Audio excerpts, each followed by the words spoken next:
Hello everyone, हम समझेंगे Nigeria गुनेरिया के बारे में। सबसे पहले हम नाइजीरिया गुनेरिया की मॉर्फोलॉजी को समझेंगे। मॉर्फोलॉजी हम समझेंगे नाइजीरिया गुनेरिया जो होता है कौन सी टाइप का बैक्टीरिया है, इसके बारे में हम समझेंगे। उसके बाद जो होता है इसका शेप जो होता है कैसा दिखाई देगा हमें, इसके बारे में हम समझेंगे। उसके बाद ये मोटिलाई बैक्टीरिया एक नॉन मोटिलाई बैक्टीरिया है, इसके बारे में भी हम मॉर्फोलॉजी में समझेंगे। उसके बाद हम इसके पैथोजेनेसिस के बारे में समझेंगे। उसके बाद हम इसके लैब डायग्नोसिस के बारे में समझेंगे।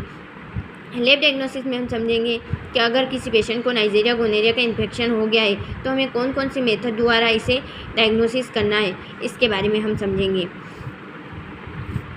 और लास्ट में हम समझेंगे कि नाइजीरिया गोनेरिया जो होता है एक ग्राम नेगेटिव कोकाई है और नाइजीरिया मेनिंजाइटिस ये भी ग्राम नेगेटिव कोकाई है। तो इन दोनों में आपको कन्फ्यूज़न ना हो, इसलिए हम इन दोनों के बीच डिफरेंट भी समझेंगे।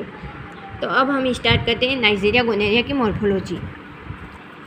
नाइजीरिया गोनेरिया जो होता है ये ग्राम नेगेटिव कोकाई है। इसका शेप जो होता है किडनी शेप या बीन शेप का दिखेगा हमें, और पेयर में डिप्लोकोकाई जो होते हैं प्रेजेंट होंगे।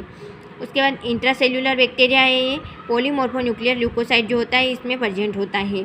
ये नॉन मोटिलाई है, नॉन कैप्सुलेटेड है और नॉन स्पोर फॉर्मिंग बैक्टीरिया है। पिलाई और फेमराइल जो होती है इसमें प्रेजेंट होगी। एरोबिक और एनएरोबिक बैक्टीरिया है, ये ऑक्सीजन की प्रेजेंस में भी ग्रोथ करेगा और ऑक्सीजन की एब्सेंस में भी ग्रोथ करेगा। एंटीजेनिक स्ट्रक्चर ऑफ वेजुलेंस फैक्टर क्या है इसके, तो पिलाई और फेमराइल जो होती है इसमें प्रेजेंट होती है। तो ये पिलाई फेमराइल जो होती है अडेसिन होती है होस्ट सेल मेम्ब्रेन पे, होस्ट की सेल मेम्ब्रेन पे जो होती है अडेसिन होती है। ये प्रोटेक्ट करती है बैक्टीरिया को फेगोसाइटोसिस के लिए। उसके बाद वेजुलेंस फैक्टर जो होते हैं इसमें गिनोकोकाई होते हैं, वेजुलेंस फैक्टर ऑफ गिनोकोकाई। पैथोजेनेसिस क्या है गुनेरिया की, तो मेल में जो होती है एक्यूट यूरेथ्राइटिस होगी, आइटिस मतलब इन्फ्लामेशन होगी, बर्निंग यूरिनेशन होगा, पस का डिस्चार्ज होगा। उसके बाद जो होता है फीमेल में जो सर्विसाइटिस होगी, पेल्विक इन्फ्लामेशन डिजीज़ होगी और वेजाइनल डिस्चार्ज होगा फीमेल में।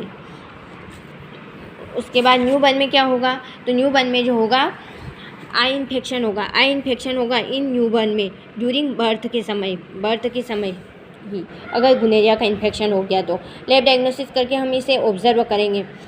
तो स्पेसिमेन क्या लेंगे, मेल में लेंगे हम यूरेथ्रल डिस्चार्ज करेंगे, फीमेल में वेजाइनल स्वेब या सर्वाइकल स्वेब लेंगे।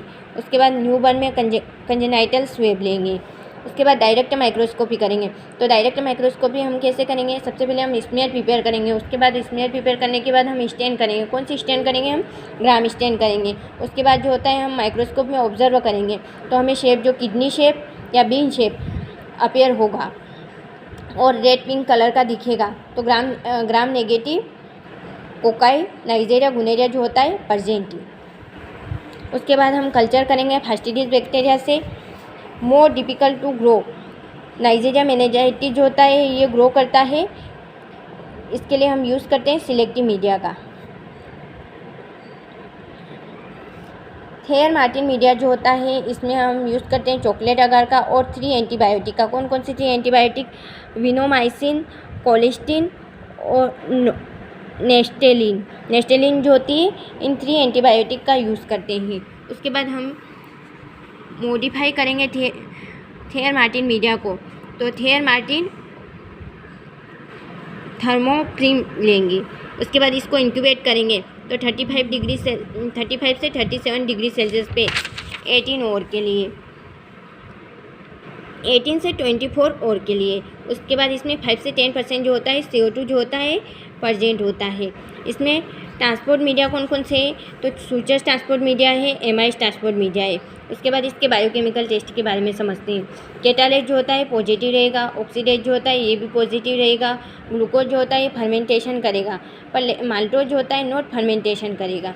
उसके बाद हम समझ लेते हैं हम gram negative cocci Neisseria gonorrhoea and Neisseria meningitis के बारे में, इन दोनों के बीच डिफरेंट। तो हम स्टेन करेंगे सबसे पहले। अगर हम स्टेन करेंगे नाइजीरिया मेनिंजाइटिस को, तो ग्राम नेगेटिव नाइजीरिया मेनिंजाइटिस जो ग्राम नेगेटिव कोकाई है ये रेड पिंक कलर का अपीयर होगा। नाइजीरिया गुनेरिया जो होता है ये भी ग्राम नेगेटिव कोकाई है, ये भी रेड पिंक कलर का अपीयर होगा। उसके बाद जो होता है शेप जो होता है नाइजीरिया मेनिंजाइटिस का वन साइड जो होता है राउंड रहेगा और एडजस्ट साइड फ्लैटेन रहेगी, एडजस्ट साइड जो होती है फ्लैटेन रहेगी। और नाइजीरिया गुनेरिया जो होता है किडनी शेप का दिखेगा। इसका सेम। नाइजीरिया मेनिनजाइटिस जो होती है इसमें कैप्सूल जो होती है प्रेजेंट होगी। नाइजीरिया गोनेरिया जो होता है इसमें जो कैप्सूल जो होती है नॉट प्रेजेंट रहेगी। उसके बाद जो होता है इसकी डिजीज़, नाइजीरिया मेनिनजाइटिस की डिजीज़ मेनिनजाइटिस है और गोनेरिया की डिजीज़ जो होती है गोनेरिया है। उसके बाद इसमें स्पेसिमेन लेंगे नाइजीरिया मेनिनजाइटिस में CSF और ब्लड। नाइजीरिया गोनेरिया में लेंगे यूरेथ्रल डिस्चार्ज करेंगे, वेजाइनल सर्वाइकल स्वेब लेंगे। उसके बाद हम कल्चर करेंगे, तो कल्चर करेंगे तो इसमें चॉकलेट अगार और सिलेक्टिव मीडिया का यूज़ करेंगे हम। और इसमें जो सिलेक्टिव मीडिया गोनेरिया में सिलेक्टिव मीडिया थाइमाइटिन या मॉडिफाइड थाइमाइटिन मीडिया का यूज़ करेंगे। उसके बाद जो बायोकेमिकल टेस्ट, कैटालेट जो होता है नाइजीरिया मेनिनजाइटिस में पॉजिटिव रहेगा और नाइजीरिया गोनेरिया में भी पॉजिटिव रहेगा। ऑक्सीडेज जो होता है ये भी नाइजीरिया मेनिनजाइटिस में पॉजिटिव रहेगा और नाइजीरिया गोनेरिया में भी पॉजिटिव रहेगा। ग्लूकोज जो होती है नाइजीरिया मेनिनजाइटिस में फर्मेंट करेगी और गोनेरिया में भी फर्मेंट करेगी। माल्टोज जो होती है नाइजीरिया मेनिनजाइटिस में फर्मेंट करेगी पर नाइजीरिया गोनेरिया जो होती है इसमें नॉट फर्मेंट करेगी। Thank you.